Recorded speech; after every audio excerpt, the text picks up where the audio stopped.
y es un tiempo de meditación en la palabra de Dios. Y la meditación es uno de los ejercicios mentales, psicológicos, espirituales más saludables que usted se pueda imaginar. Normalmente los pensamientos diarios nos desgastan. El pensar en el trabajo, el pensar en las deudas, el pensar en los compromisos, el pensar en los problemas que hay que resolver, en pensar en nuestros hijos que se están saliendo de los parámetros que nosotros les hemos puesto, el pensar en las amenazas que sentimos por las malas amistades que hay en la escuela. O sea, es una turbulencia en nuestra mente, ¿sí? Que está a cada cosa que tenemos ahí. El cerebro no solamente tiene una comunicación de los, ¿cómo se llaman estas cositas que tenemos en la cabeza? De las neuronas, sino también está habiendo segregación de ciertos químicos que producen ciertas emociones y que hacen desgaste. Y de ahí que Dios nos pide que nos reunamos como iglesia, ¿sí? Para darle paz a nuestra mente, calma a nuestro espíritu, ¿sí? Es un momento de quietud. Te hace falta quietud. Me hace falta quietud. La adoración es eso. Es lo que María hizo cuando Jesús visitó la casa de Lázaro, María y Marta. Ella se sentó a sus pies a escuchar. Marta estaba en los quehaceres de la vida, seguía en los mismos problemas que todos tenemos, ¿sí? Pero esta es la hora de estar en paz, de sentarnos a los pies de Jesús, de preparar nuestro corazón, de preparar nuestro espíritu, abrir todo lo que somos y decirle a Dios, quiero escuchar tu voz. Amén. Vamos a ir a la palabra de Dios. Quiero que vaya a una porción que está en el Evangelio de San Marcos, al capítulo 12, verso 28 al verso 30. Marcos 12, 28 al 30. Cuando lo encuentre me dice amén, me alza la mano, me hace un gesto, no sé, algo, dígame. Amén. Ok. Dice la palabra de Dios, acercándose uno de los escribas, que los había oído disputar y sabía que les había respondido bien, le preguntó, ¿cuál es el primer mandamiento de todos? Jesús le respondió, el primer mandamiento de todos es, oye Israel, el Señor nuestro Dios, el Señor uno es. Y amarás al Señor tu Dios con todo tu corazón, con toda tu alma, con toda tu mente y con todas tus fuerzas. Este es el principal mandamiento. Esto es como para que lo subrayes. Jesús lo dijo. El Señor Jesús lo dijo, lo declaró así enfáticamente. Este es el principal mandamiento. ¿Sí? Es básicamente la base y el final de toda vida cristiana. Es aquí donde se asienta todo el propósito de la vida cristiana. Es la plataforma donde estamos parados los cristianos. Es sobre esa base que edificamos todo lo que edificamos en nuestra vida. Este principal mandamiento. Amén. Bien, estamos comenzando una serie de mensajes que el año pasado fue mayordomía cristiana, ¿se acuerda? Bueno, este año es regresando la educación a casa. Hay una extraña cultura en Estados Unidos de pensar que la iglesia es el lugar donde se educa la vida cristiana. Y en casa la gente trabaja y se esfuerza por muchas cosas, pero ahí no hay educación cristiana. Y mucho de lo que se ha perdido en Estados Unidos, la generación que se ha perdido en Estados Unidos, se debe a una falta de educación en casa. Y hace algún tiempo estaba predicando y diciendo lo que ocurre en otros países. Hablaba sobre el ejemplo de un misionero que fue a Rusia y estuvo en un culto donde estuvieron de 4 a 5 horas en el culto. Y lo que a él le impresionó, que durante todo el tiempo del culto y del mensaje, en la parte superior de barandales estaba lleno de niños que estuvieron ahí todo el tiempo. Cuando terminó todo, entonces él se acercó al pastor y le dijo: ¿ustedes no tienen clases para niños? Y el pastor le preguntó: ¿a qué se refiere? Si no tienen salones acá, porque veo que tiene solo una nave y los niños estuvieron ahí todo el tiempo. Ellos necesitan clases especiales allá en un salón donde les puedan hablar de los principios de la vida cristiana a su edad. Y él dijo: eso ocurre en casa, acá no tenemos salones, acá no tenemos maestros y aquí no se le enseña a ningún niño. Ese es deber de los padres de hacerlo en casa. Y esos niños estaban ahí adorando y escuchando la palabra de Dios y se estaban portando mejor que muchos adultos aquí. ¿Cuál era la razón? Los habían educado en casa. Pero acá en Estados Unidos mire, usted llega a un templo y lo que tiene son salones, ¿sí? Una cantidad de salones, ¿sí? Y una cantidad de maestros, y se capacitan. Y los padres entonces han pensado que esos salones y esos maestros han sido diseñados para que ellos se encarguen de la educación cristiana. Así que el papá en casa no le enseña a memorizar un texto, no le cuenta una historia bíblica, no tienen una reunión familiar, no tienen nada, porque eso es para hacerlo en la iglesia. Pues estamos equivocados completamente. Y no me obliguen a quitar salones y a quitar maestros. De verdad, no me obliguen, porque soy capaz de quitar todo eso para la que educación sea en casa. Y me miran muchos así como aterrados.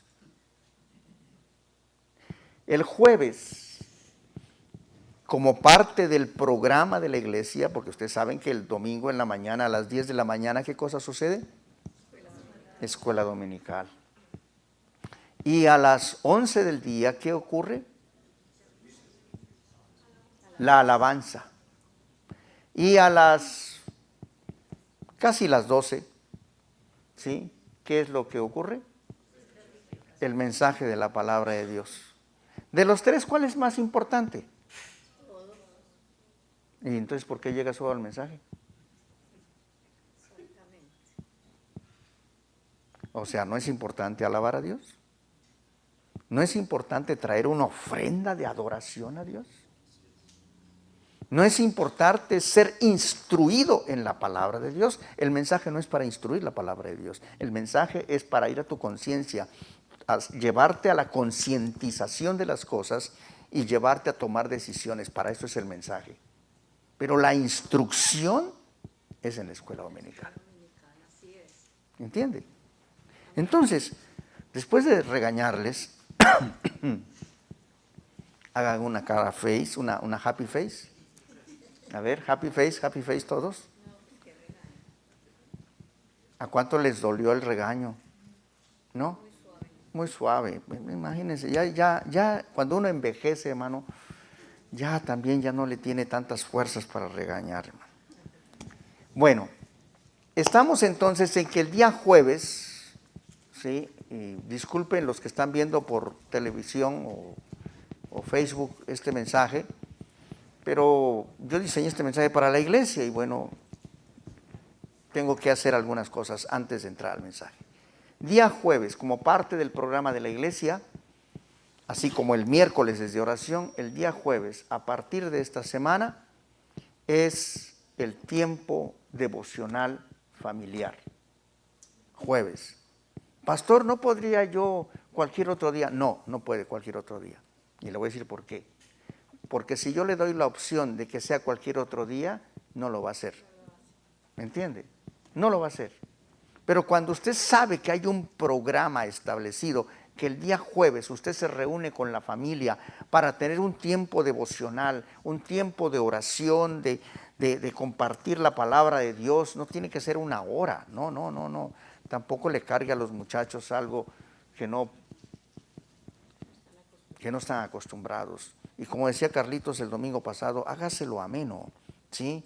Hágaselo como algo que es una fiesta, es algo que se disfruta, que se divierte, que hágalo, o sea, no es una misa, ¿sí? No es una misa, es un devocional, ¿ah? No es un culto formal, es un devocional, ¿me entiende? En que platican, ríen, comparten y hablan un poquito y reflexionan sobre lo que la Biblia dice, sobre lo que Dios quiere. Una oración corta, ¿me entiende? Un momento de práctica, de memorización de algún texto, ¿me entiende? Usando algún método, ¿me entiende? Para memorizar. Que eso le va a ayudar a no caer en Alzheimer, ¿me entiende? ¿Cuántos vamos a hacer los jueves? ¿Jueves? ¿Jueves? Ok.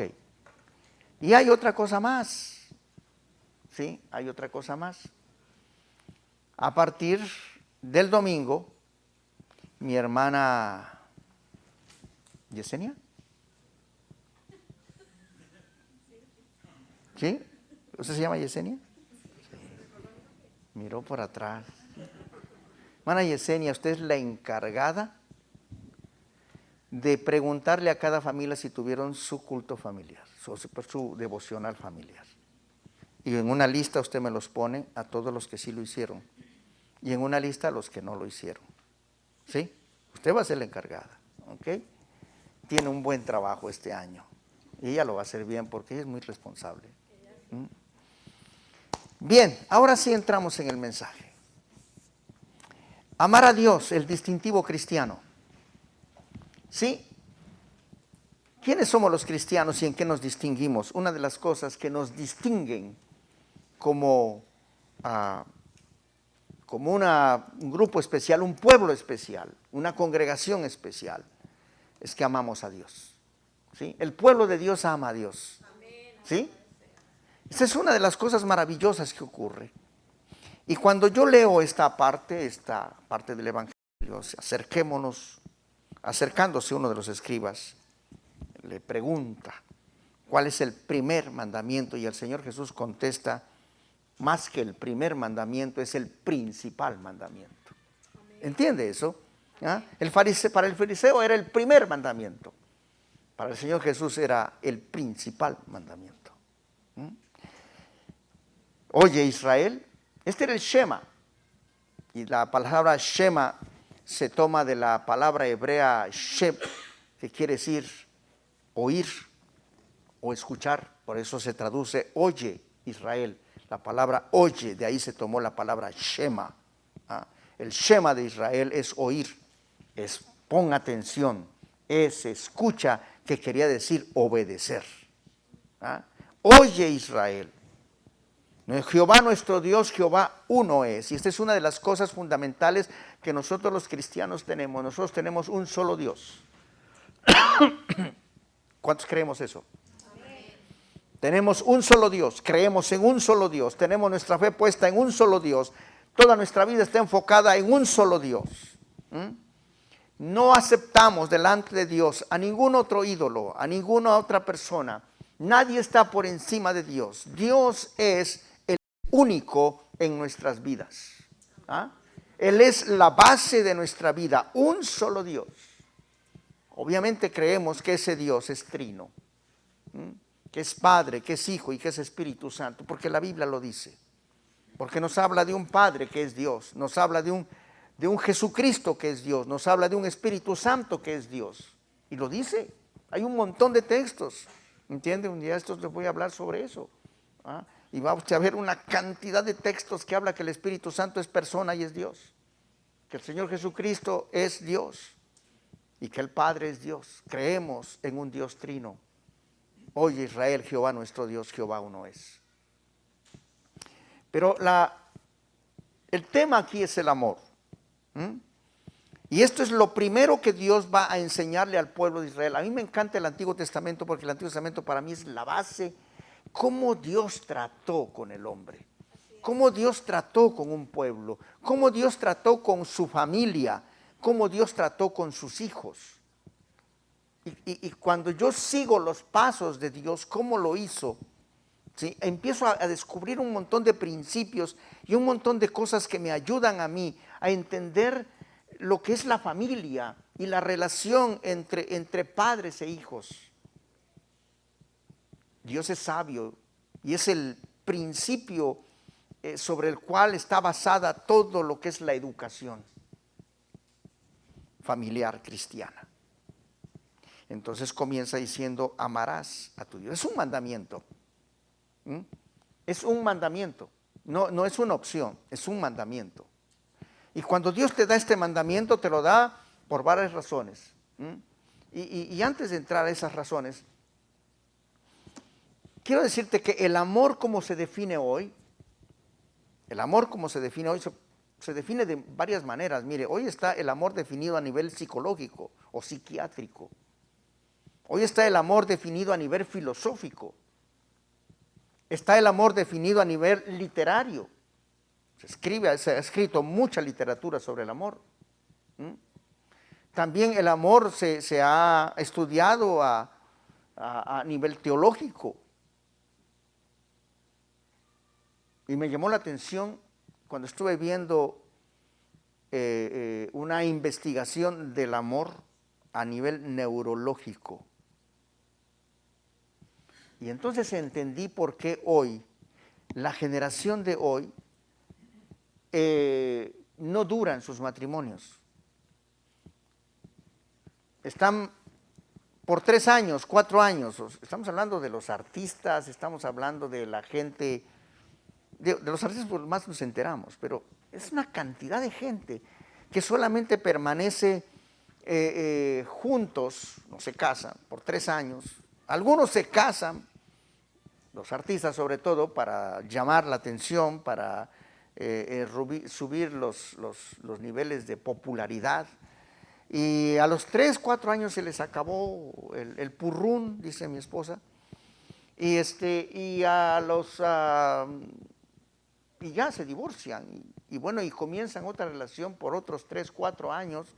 Y de ahí se vuelven a divorciar porque se volvió a acabar el asunto. Y hasta entonces entendí por qué ellos hacen eso. Porque están basados en una explicación, ¿cómo dije la palabra? Neurológica del amor. La neurología dice, o la neurociencia afirma, que el enamoramiento solo dura de 3 a 4 años. Es el tiempo en el que el cerebro segrega índices suficientes de serotonina para mantener emociones gratificantes para poder estar con una persona. ¿Nota eso? O sea, tu cerebro por 3 o 4 años te va a garantizar que va a estar segregando serotonina, que va a hacer que eso sientas gratificación al acercarte a la persona que supuestamente amas. Esto se llama amor serotónico, ¿no? Algo así. ¿Ah? Y yo te preguntaría en esta hora, ¿con qué amas tú? ¿Con serotonina? Porque esa gente es lo que está haciendo. Ama a su pareja con serotonina. La pregunta es, ¿qué va a pasar cuando ya no haya serotonina? Se divorcian porque ya no siento. Nota usted, serotonina es sentir, ¿sí? Serotonina es emoción. Ya no siento por ti. Por alguna razón mi cerebro dejó de segregar serotonina para poder estar interesado en ti. Suena para nosotros los cristianos ridículo, extraño. Por eso Dios en la Biblia nunca dijo que amaras a Dios con tu cerebro. Nunca dijo eso. Amarás a tu Dios con tu cerebro. No dijo eso. Porque sabía, Él hizo el cerebro. Él lo diseñó. Él sabía que esto es lo que ocurre. Por eso no dijo amarás a Dios con tu cerebro, sino amarás a Dios con todo tu corazón, con toda tu alma, con toda tu mente y con todas tus fuerzas.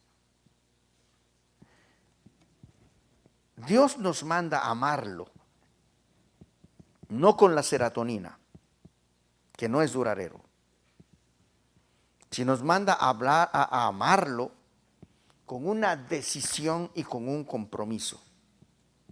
El amor humano está basado en percepciones y sensaciones. En otras palabras, como lo explica la neurociencia, para enamorarse primeramente está basado en un interés, y el interés está basado en una simetría. En otras palabras, la simetría es para cada persona diferente. A algunos les gusta flacas, a otras les gusta rellenitas, a algunos les gusta de cierta estatura, a otros les gusta de cierto color. La simetría es... Pero esa simetría es lo que llama la atención. Y después de la atención, entonces, ya viene el juego de ideas en su cabeza y el permiso y la decisión de acercarse a la persona. Sin embargo, con Dios, el amor no está basado propiamente en simetría, ni está basado tampoco en sensaciones, porque Dios es invisible, ¿sí o no? A ver, enamórate de Dios. Uy, me gusta Dios porque es alto, porque es fuerte. Me gusta Dios porque es de ojos azules. ¿Sabe? El gran problema de Israel era que no veía a Dios. Y cuando pidieron un rey fue precisamente por eso. Queremos un rey que veamos como los demás pueblos, porque el rey que tenemos no lo miramos. No vemos, no sabemos cómo es. De hecho, podemos tener una conversación con una persona porque la miramos. ¿Ah? Puedo poner mis ojos en él y él pone sus ojos en mí, y esto es lo que nos concentra y nos enfoca y mantenemos una conversación. De hecho, es tan maluco, dicen los colombianos, ¿sí? Tener una conversación con alguien que pone la mirada para otro lado.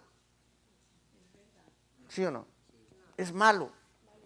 Y por el otro lado, incómodo para la persona que tiene que hablar con la otra que tiene un escote hasta acá. ¿Sí o no? Porque no sabes dónde poner tus ojos, porque tus ojos los quieres poner en los ojos del otro. Pero hay algo que está en el cerebro que es normal, ¿sí? Que siempre quieren mirar lo que está fuera de lugar. ¿Sí o no? No es por perversidad, ni por ninguna otra malicia, no tiene nada que ver con eso. Es un asunto mecánico del cerebro, ¿sí? Que inmediatamente voltea hacia donde hay algo que está fuera de lugar. Pero la conversación es de ojo a ojo, de rostro a rostro, cara a cara. Pero ¿cómo oras con Dios? Y es ahí donde entra una cosa hermosa que se llama fe. Los cristianos vamos más allá del mundo normal y común, entramos al mundo de la fe. Los únicos capaces de aventurarse en el mundo de la fe, los únicos capaces de desarrollar la fe, los únicos capaces de crecer en la fe somos los cristianos. Y de hecho, la gran cantidad de científicos, inventores, casi son cristianos, o han sido cristianos a través de la historia. Estadistas cristianos. Porque los cristianos, Dios nos llevó a subir a un nivel diferente, nos forzó a algo más que lo terrenal, a ir más allá de lo que miramos, vemos y tocamos. El amor al cual Dios nos desafió cuando nos dijo: amarás al Señor tu Dios con todo tu corazón, con toda tu alma, con toda tu mente y con todas tus fuerzas. La palabra que estaba usando ahí para ese amor para Dios era el amor agape. Y me sorprende, hermano, que en el Antiguo Testamento le está pidiendo Dios al pueblo de Israel algo que era imposible. Porque cuando Dios le está diciendo a Israel: amarás a tu Dios con todo tu corazón, era imposible. Porque la ley que Dios le pidió a Israel también era imposible. El pueblo de Israel no podía cumplir la ley. Y dice que este mandamiento resume la ley. Así que era lo primero que no podían cumplir. Amar a Dios con todo el corazón, no lo podían cumplir. Amar a Dios con todo el alma, con toda la mente, con todas las fuerzas, no lo podían cumplir. Pero sabe que en Cristo sucede algo hermoso, ¿sí? Porque para poder amar con el amor ágape, que es el amor de Dios, y aquí entra una cosa hermosa. Dice Primera de Juan capítulo 4 verso 8, Dios practica el amor. A ver, habla su Biblia, ¿sí? En su versión, ¿cómo dice? Dios practica el amor. ¿Así dice? Primera de Juan capítulo 4 verso 8. ¿Alguien lo tiene? ¿Qué dice?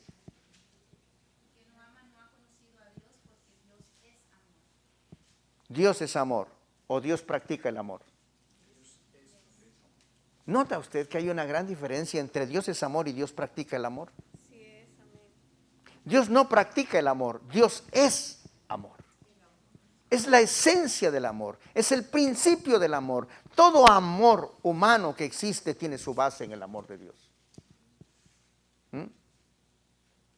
Por lo tanto, amar a Dios, el amor de Dios hacia nosotros no es humano.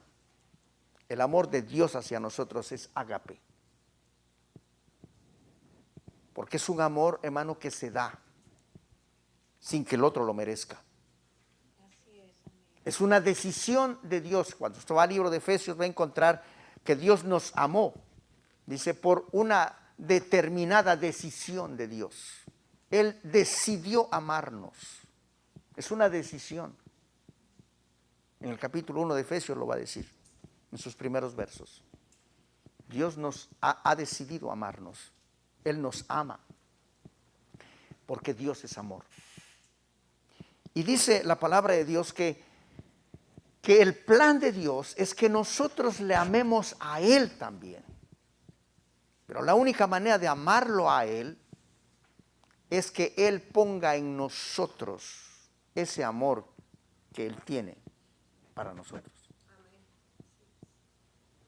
Y cuando recibimos a Cristo como nuestro Salvador y el Espíritu Santo vino a morar en nuestro corazón, en ese momento el amor de Dios fue derramado en nosotros.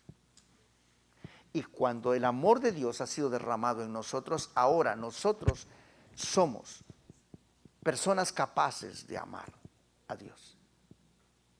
No lo vemos, no lo tocamos, no sabemos su simetría.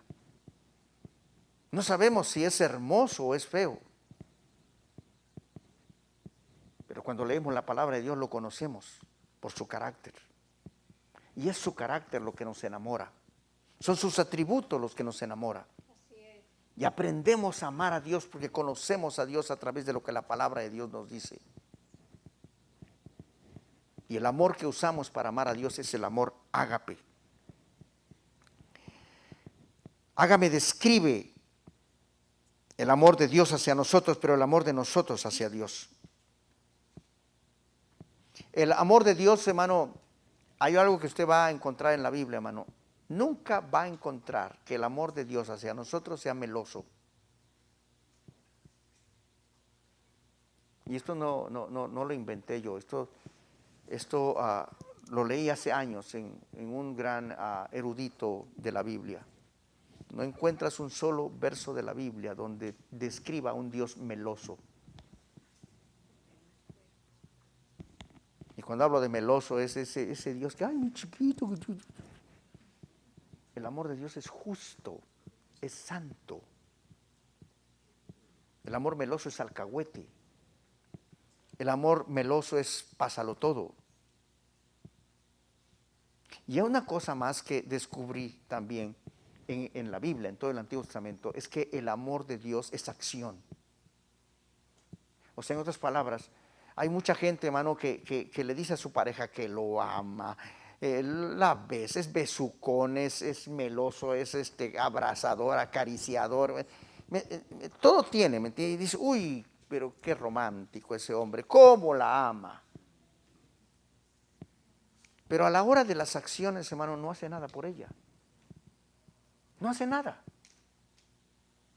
Y mucha gente pone su énfasis en esa clase de amor, en el amor que besuquea, que abraza, que, entiende, es parte de la expresión del amor, pero no es la esencia de eso. Y en la Biblia Dios no es un Dios besucón, ¿me entiende? Sino es un Dios que da y que se da. Esto es lo que la Biblia me presenta. Así que Dios ama, porque esa es su naturaleza, es la expresión de su ser. Él debe ser fiel a su naturaleza. Dios nos ama. El amor ágape siempre es muestra de lo que Él hace por nosotros. Y creo que la historia más clara de lo que Él ha hecho por nosotros es lo que hizo en la cruz del Calvario por nosotros. Dice Efesios capítulo 2, versos 4 y 5, pero Dios, que es rico en misericordia, por su gran amor con que nos amó, aun estando nosotros muertos en pecados, nos dio vida juntamente con Cristo. Por gracia sois salvos. Y entonces usted encuentra, hermano, que el amor es una decisión de Dios. Nada lo movió para amar, para que nos amara. Como que había en nosotros para que Él se sintiera movido a amarnos. Bueno, nosotros éramos faltones, desobedientes y éramos de todo. Y a pesar de eso nos amó. Nosotros no merecíamos tal sacrificio. Pero Romanos 5:8 dice, mas Dios muestra su amor para con nosotros en que siendo que aún pecadores, Cristo murió por nosotros. El amor ágape de Dios es inmerecido, es bondadoso. Siempre busca el beneficio de la persona que ama, o sea, nosotros. La Biblia dice que nosotros somos los receptores indignos, ¿sí?, de ese generoso amor ágape. Juan 3:1 dice, mirad cuál amor nos ha dado el Padre de que seamos llamados, ¿qué? Hijos de Dios. O sea, mira, te hizo hijo. No lo merecías. ¿Alguno de ustedes se merecía ser hijo de Dios? El amor ágape de Dios condujo el sacrificio del Hijo de Dios para aquellos que Él ama. De tal manera amó Dios al mundo que dio a su Hijo unigénito para que todo aquel que en Él crea no se pierda, mas tenga vida eterna. Pero el amor ágape no viene de manera natural. Para poder tener el amor ágape tenemos que tener a Cristo en el corazón y el Espíritu de Dios morando en nuestra vida, para que el amor de Dios sea derramado en nosotros. Dice Romanos 5:5, este es el amor que ha sido derramado en nuestros corazones por el Espíritu Santo que nos fue dado. Lo dice claramente. No habría amor ágape, no se derramaría el amor de Dios a menos que el Espíritu Santo no lo haga. Y el Espíritu Santo lo hizo. Amén. Y 1 Juan 3:16 dice, en esto hemos conocido el amor, en que Él puso su vida por nosotros. También nosotros debemos poner nuestra vida por los hermanos. Cuando usted ya entendió, hermano, que la Biblia hace una definición del amor no a nivel neurológico, sino hace una definición de Dios a nivel de la naturaleza de Dios. Dios es amor. Y Él ha derramado su amor sobre nosotros por su Espíritu. De manera que hoy el amor de Dios mora en nuestros corazones. Y debido a ese amor ágape que está en nosotros, hoy podemos amar a Dios. Y algo más ocurre, por ese amor ágape podemos amar a nuestros padres, a nuestros hijos, podemos amar a nuestros familiares, podemos amar al cónyuge y podemos amar a los perdidos. Nunca, la iglesia nunca sería capaz de amar a los perdidos a menos que no tuviera el amor ágape. No sería capaz de amar a sus enemigos si no tuviera el amor ágape. Usted tiene el amor ágape. Dios ha sido misericordioso con usted y ha puesto en su corazón el amor ágape. Usted tiene un tesoro maravilloso. ¿Ah? Usted tiene una de las cosas más celestiales. Usted tiene una porción de Dios viviendo dentro de usted mismo. ¿Mm?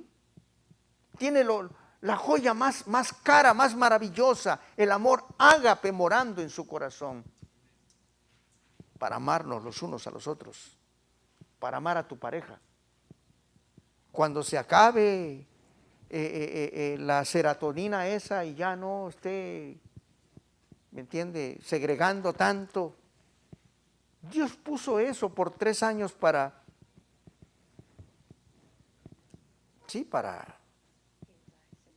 se encaje, ¿me entiende? De ahí el amor madura. Pero entendemos, los cristianos entendemos que es una relación y que se alimenta. ¿Sí o no?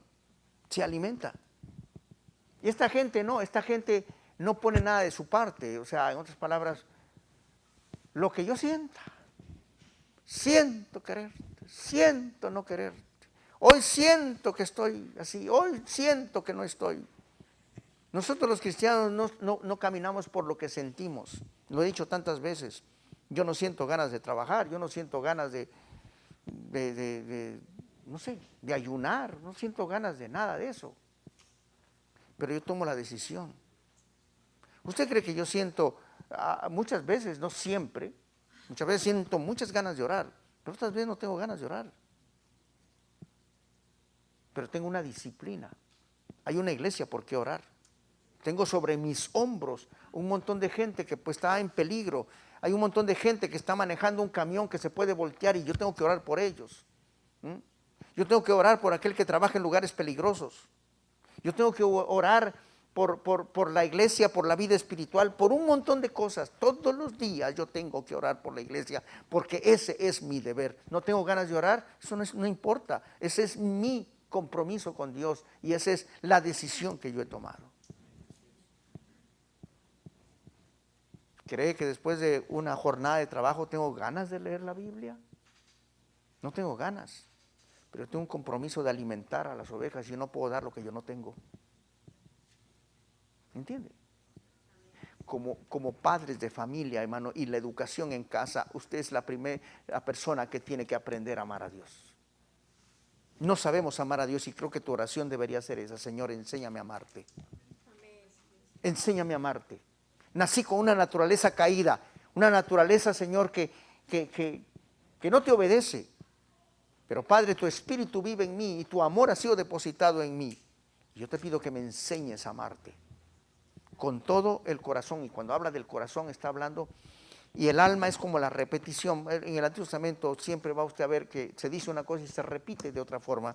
Y eso es lo que habla acá cuando dice amar a Dios con todo tu corazón, con toda tu alma. Son cosas similares. Cuando usted está diciendo, me encanta a Dios cómo le enseñó al pueblo de Israel a amarlo.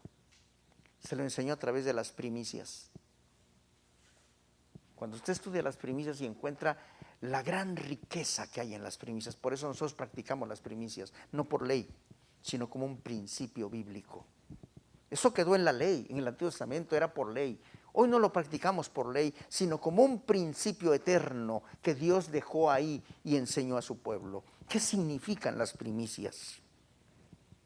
Bueno, Éxodo 23:19 dice: traerás a la casa de Dios las primicias, fruto de tu tierra.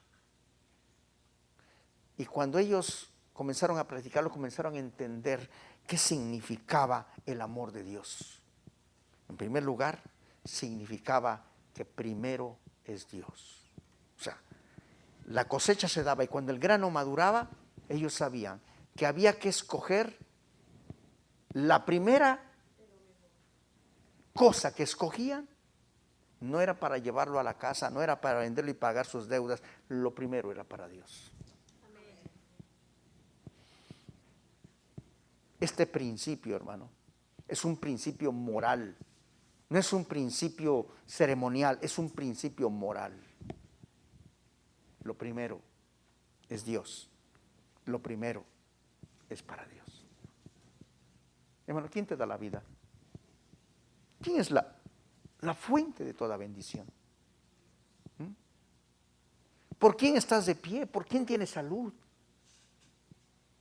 A mí una y otra vez Dios me enseñó, hermano, que no dependía mi bendición de mis recursos ni de las ventajas que yo tenía. Hace algunos años, cuando comencé el negocio que tengo, recuerdo que mi idea era ampliarlo, hacerlo crecer, hacerlo una compañía grande. Y de repente dije, tengo 2 camionetas, tengo 2 trailers, tengo maquinaria suficiente, tengo bastante clientela, lo voy a expandir. Y hermano, teniéndolo todo, Dios dijo, no me podía quitar los tractores, no me podía quitar las trailers, no me podía quitar las camionetas, no me podía, pero sí podía hacer muchas otras cosas más. O sea, en tu mente dices, no me lo puede quitar porque ya está ahí. Dios puede hacer 1000 cosas para impedirlo. No encontré trabajadores. Sí, no encontré trabajadores. Y Dios me enseñó, no depende de tus recursos, de tu experiencia, de tus fuerzas y de tus ventajas. No depende de eso, depende de la bendición de Dios y de la voluntad de Dios. Nunca de los nunca cometas el error de creer que tu juventud es la base, de que tus fuerzas es la base y de que lo que tienes en tus recursos es la base, porque Dios te lo puede quitar de la noche a la mañana. ¿Entiendes? Las primicias te van a enseñar que lo primero es para Dios. Pero otra cosa, estas personas cuando recogían la primera cosa, la primera cosecha, una parte de la primera cosecha que era para Dios, escogían lo mejor, porque ese era otro principio de las primicias. Era lo mejor. Nunca le des a Dios, hermano, jamás de los jamases, trates a Dios como limosnero. A Dios se le honra. A Dios se le da lo mejor. Porque con la misma medida con que medís, te volverán a medir. Eso está en la Biblia. Dice, dad y se os dará medida buena, remecida, apretada y rebosando darán en vuestro regazo. Nunca de los nunca sea mezquino con Dios, ni en el tiempo, ni en el dinero, ni en tus fuerzas, ni en tu servicio, ni en nada. Nunca seas mezquino con Dios. Da lo mejor de ti. Yo puedo decir una cosa que no es un orgullo, sino simplemente es una bendición y un privilegio que yo le di a Dios las primicias de mi vida. Yo comencé a servir a Dios a los 20 años. A los 20 años yo estaba sirviendo al Señor y muchos que ya me ganaron porque este muchacho a los 18 y allá hay otro que a los 14, 15 empezó a servir al Señor. Hablo de servir en cualquier posición.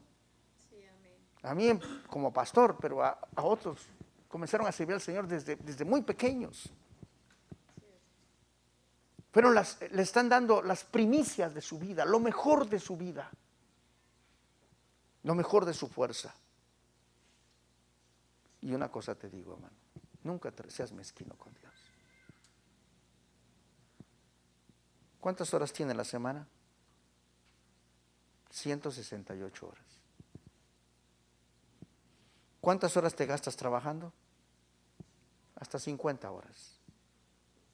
¿Cuántas horas te gastas durmiendo? Hasta 40 horas.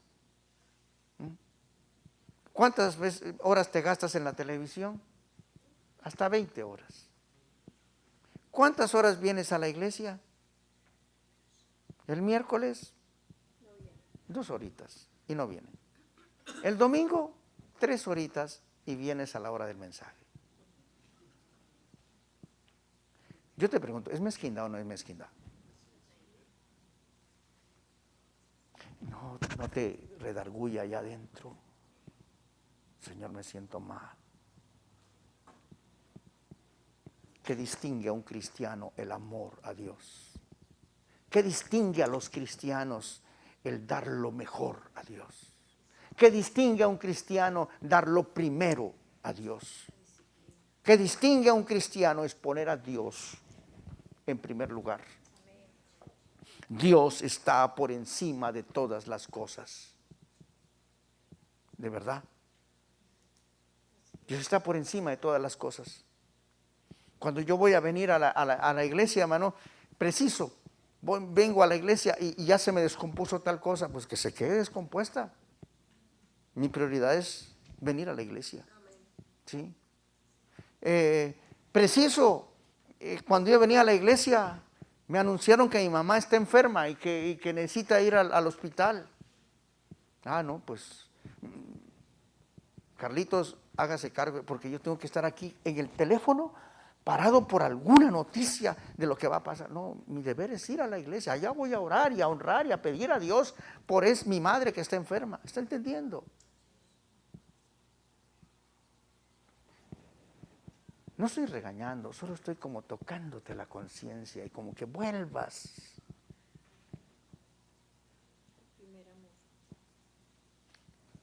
Yo siempre he dicho una cosa, si tuve fuerzas para ir a trabajar enfermo, tengo fuerzas para venir al Señor.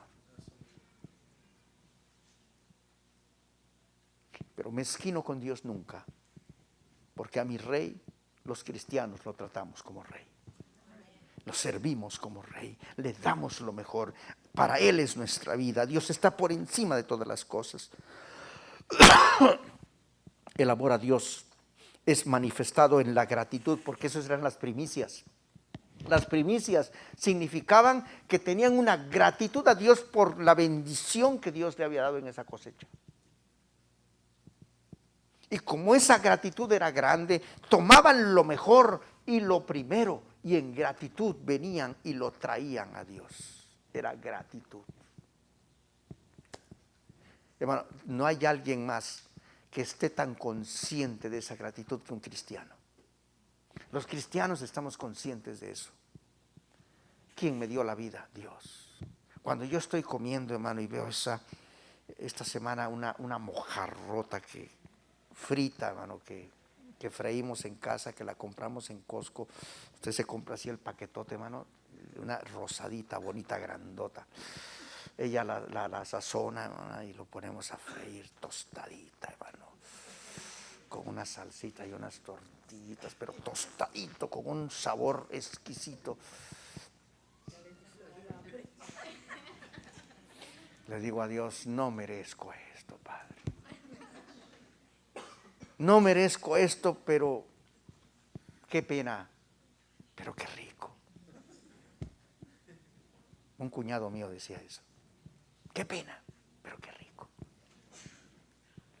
Sí, Señor, no lo merezco, pero gracias por esto.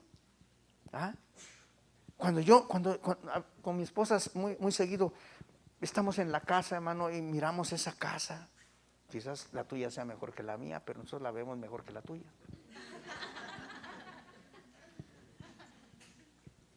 Y le decimos a Dios, Señor, gracias por esta casa.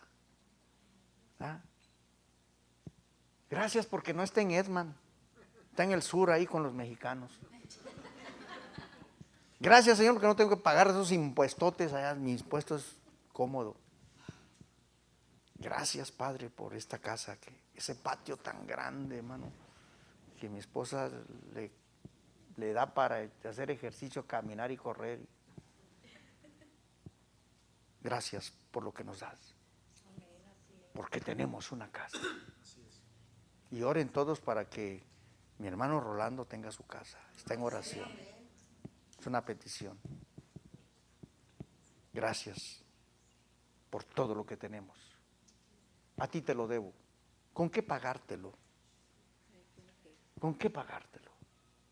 Y por esa gratitud que tengo, Señor, Señor, esa es la razón de hacer una ofrenda especial para ti y te la traigo. Lo mejor, lo primero, gratitud, adoración, porque esa es la otra cosa. Amor es adoración. Y adoración es reconocer la grandeza de Dios. Adoración es reconocer que Él es grande. Y eso es lo que tus hijos necesitan oír y mirar de ti, hermano, porque ellos imitan lo que miran. Y cuando hablamos de regresar la educación a casa, hermano, tú eres el primero que tienes que amar a Dios. Y tus hijos mirarán cómo amas a Dios. Ayer hablábamos acerca de evangelismo y hablamos de aquellos que se ponen en la calle con un autoparlante a gritar: arrepiéntanse, pecadores, que se van a ir al infierno. Bueno, esa es la manera como ellos lo hacen. Pero déjame decirte que una de esas maneras que ha sido efectiva, hermano, es tu testimonio. La gente mira lo que tú eres. Y la gente quiere ser lo que tú eres.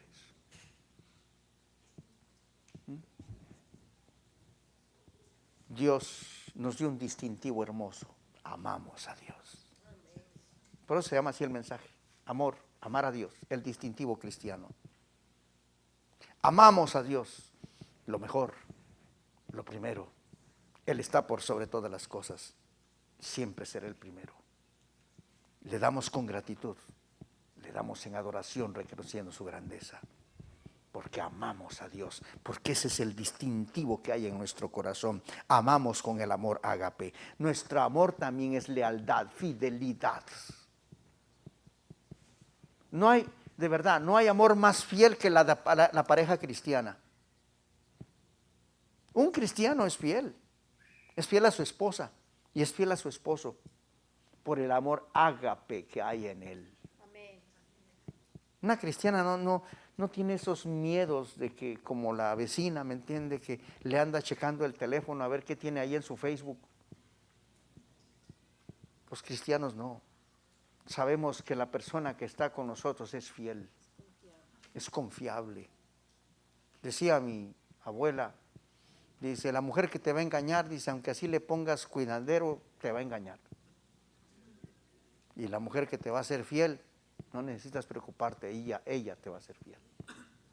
Los cristianos somos personas fieles. Amén. Pero sobre todo somos fieles con Dios. Amén. Lo que ellos contaban, aprendieron a ser fieles en sus diezmos, porque los diezmos es la oportunidad de abrir las ventanas de los cielos para que Dios bendiga.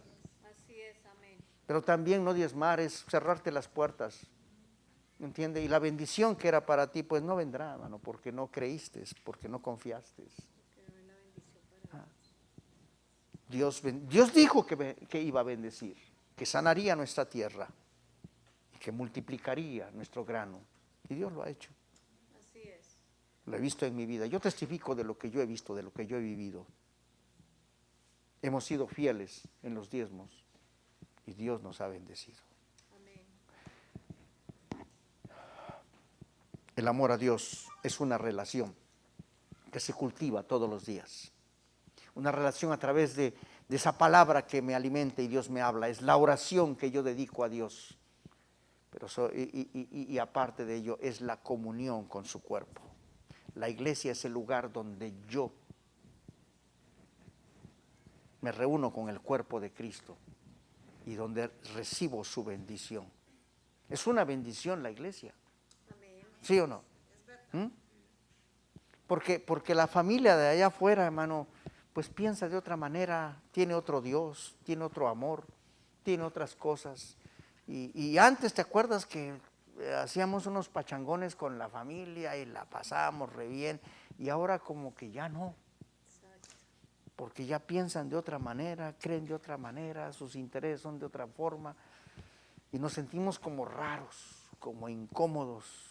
Pero claro, no hay que cortar esa relación porque la familia es la familia. Cierto. Pero esta es tu familia, la familia de Dios. ¿Ah? Esta es la familia que te bendice, que te hace crecer. ¿Ah? Es una relación. El amor a Dios es un compromiso de la voluntad. Amarás a Dios con toda tu mente, con todas tus fuerzas. A mí me encanta cuando la Biblia me habla del corazón, hermano, me encanta entenderlo de la manera más sencilla, como la Biblia me lo dice. El corazón es la base del ser humano, la esencia, lo que resume el ser humano, su voluntad, sus emociones, su intelecto y su conciencia. 4 cosas. Hablas del corazón, hablas de su conciencia. Hablas del corazón, hablas de la voluntad. Hablas del corazón, hablas del intelecto. Hablas del corazón, hablas de las emociones. Porque el corazón son estas 4 cosas. Amarás a Dios con todo tu corazón. El alma tiene que ver con eso mismo. Y cuando yo amo a Dios con mi voluntad, es un compromiso, es una decisión. Los cristianos decidimos amar a Dios, ¿sí o no? No lo vemos, decidimos amar a Dios. Nos va mal, decidimos amar a Dios. ¿Ah? Nos vino enfermedad a pesar de que diezmamos, decidimos amar a Dios. ¿Mm? Que estamos diezmando y dijeron que nos iba a devolver Dios peso sobre peso y no vemos nada, eso no importa, yo amo a Dios. Porque Dios bendice en su momento, no cuando yo quiero. ¿Mm? El amor a Dios es una consagración de la mente. Sí, cuando tú vas al libro de Romanos vas a encontrar, dice que el que piensa en las cosas de la carne va a morir, pero el que piensa en las cosas del Espíritu es vida. Y nosotros hemos consagrado nuestra mente a Dios. Le amamos con la mente. Nosotros pensamos en las cosas de Dios. Pensamos a la manera de Dios. Tenemos la mente de Cristo. ¿Mm? Nuestra mente está consagrada al servicio a Dios. Está consagrada para querer lo que Dios quiere. El amor a Dios es amar a Dios. Es una ofrenda de las fuerzas. No hay cosa más hermosa, hermano, que le des las fuerzas a Dios. ¿Quién te da las fuerzas? Dios. Para mí, hermano, no es ningún problema, hermano. Ahora que cayó el hielo, ahí estar ahí con la pala, con Darío, echándole y rascándole y levantando. ¿Es una humillación? ¿Es una carga? Es una bendición. Por ahí Dios me tiene mi bendición por haber limpiado el hielo allá afuera para ustedes. O sea, lo que tú quiero que entiendan, hermano, que todo lo que hacemos en la iglesia lo hacemos por el cuerpo de Cristo. Eso es lo que hacemos los cristianos, las hermanas que hacían el templo, las hermanas que lavan los baños, las hermanas que cuidan los niños, las hermanas que hacen tantas cosas, porque ustedes son lindos y lindas, hermano. Todos acá, ¿me entiende? Hacemos que esta iglesia exista y camine. Cada uno de ustedes lo hace por el amor ágape que está en su corazón. Así es, amén. Y las fuerzas se las damos a Dios. Cada vez que haya una oportunidad de poner fuerzas en ofrenda a Dios, hágalo. Hágalo. Ese es nuestro distintivo cristiano, nuestro amor a Dios. Y todas estas cosas que Dios nos pide, amarás a tu Dios con todo tu corazón, con tu alma, con todo tu fuerza, es el principal mandamiento. Porque esto, así terminó esto. Esto es... Hoy la psicología, la psiquiatría está descubriendo que el amor es lo que va a salvar a esta generación que está mal. El problema es que la psiquiatría está interpretando mal el amor, porque lo interpreta a nivel sexual. pero están conscientes que la fuerza del amor es lo único que puede ayudar a un montón de gente que está en depresión, a mucha gente que está teniendo un montón de problemas mentales. Ahora están descubriendo que tenía razón la Biblia cuando dijo el primero y el principal mandamiento es amar. No más que ellos dicen amar otras cosas, es amar a Dios. Cuando la Biblia te lo pone como el primero y el principal, hermano, hazle caso a Dios. Mira, a nivel psiquiatría te trae salud cerebral. Salud cerebral, ¿sabías eso? Anoche le compartía a los hermanos, porque hablábamos de un tema que se llamaba la amistad, hacer amigos. Y algo que hoy se está descubriendo por un problema que está teniendo la sociedad, que la gente está metida en las pantallas, viviendo la vida virtual, a través de jueguitos, a través del teléfono, a través de TikTok, a través de la computadora y de la televisión con las películas de Netflix o lo que quieras. Y no estoy diciendo que eso es malo, simplemente cuando caes en un vicio, pues las cosas ya no están bien. Todo lo que te acabo de decir en su medida tiene un beneficio, pero cuando te pasas, hermano, entonces ya tiene problemas. Y el gran problema es que la gente se volvió adicta y está viviendo en el mundo, ¿qué dije? Virtual. Y cuando leía este artículo, que es necesario que el hombre se salga del mundo virtual al mundo real y que comience a tener interacción con la vida.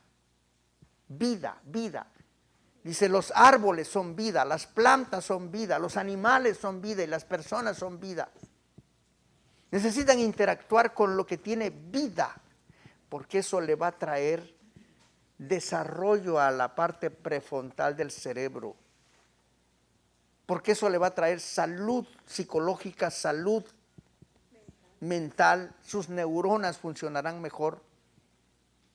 Y el gran problema que ahora se está con problemas de enfermedades raras tiene que ver con que se metieron en el mundo virtual, necesitan salir al mundo real a tener contacto con la vida. Y es entonces cuando yo digo, y regreso al Génesis 1, que dice, y vio Dios que era bueno, lo que creó.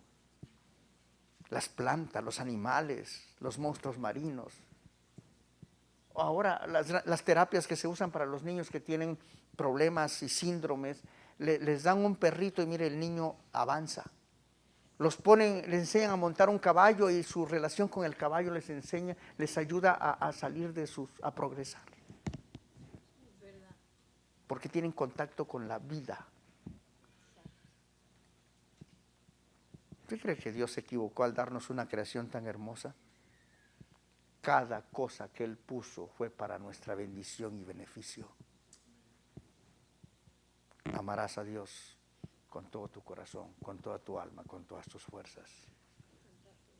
La gente más sana a todos los niveles debería ser un cristiano.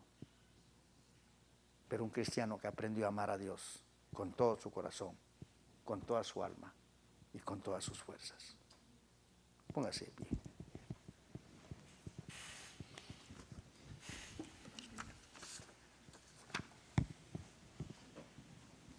Padre, te damos gracias. Gracias, Señor, por la bendición que nos das.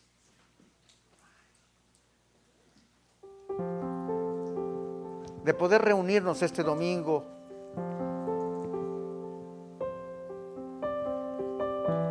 y poder reunir a estas familias y poder meditar sobre ese distintivo cristiano del amar a Dios.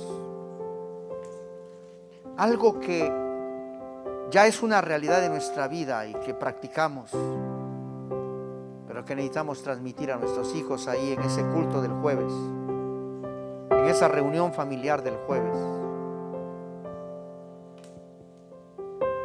donde una vez más repasaremos el mensaje de hoy y donde el texto que hoy usamos sería bueno que lo memorizáramos. Amarás al Señor tu Dios con todo tu corazón, con toda tu alma, con todas tus fuerzas. Que Señor, que esta iglesia entienda que si quieren hijos sanos en todos los sentidos, el primero y el principal mandamiento es este. ¿Qué es lo primero que nuestros hijos deberían aprender? ¿Qué es la base de lo que ellos van a construir el día del mañana? Es la plataforma de donde se van ellos a proyectar. Son los cimientos de lo que van a construir. El amar a Dios con todo el corazón. Te pido que esta iglesia, Señor, sean practicantes de la palabra, no oidores olvidadizos. Que puedan salir aquí, Señor, con la firme determinación de decirle a Dios todos los días en la oración: enséñame a amarte. Enséñame a amarte, Señor. Enséñame, Señor, a descubrir la altura, la profundidad, la anchura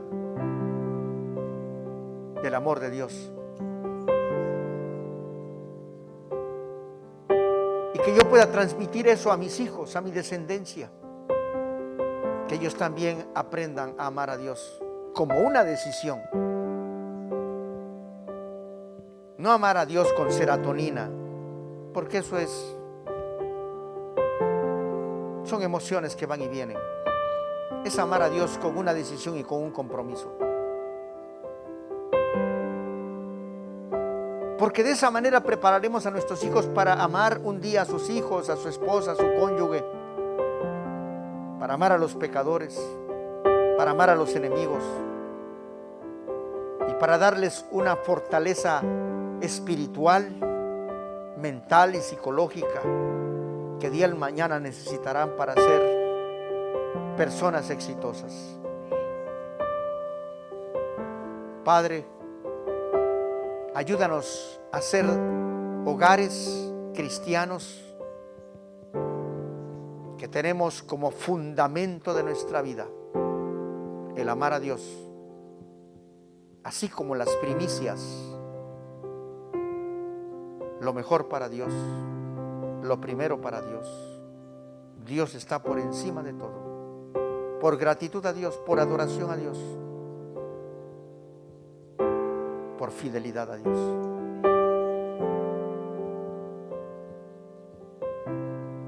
Yo te pido que esta palabra quede en el corazón de ellos, que tu Espíritu Santo haga ese milagro de profundizarlo, de ampliarlo y hacer que en su vida de ellos se haga algo parte de la totalidad de su vida.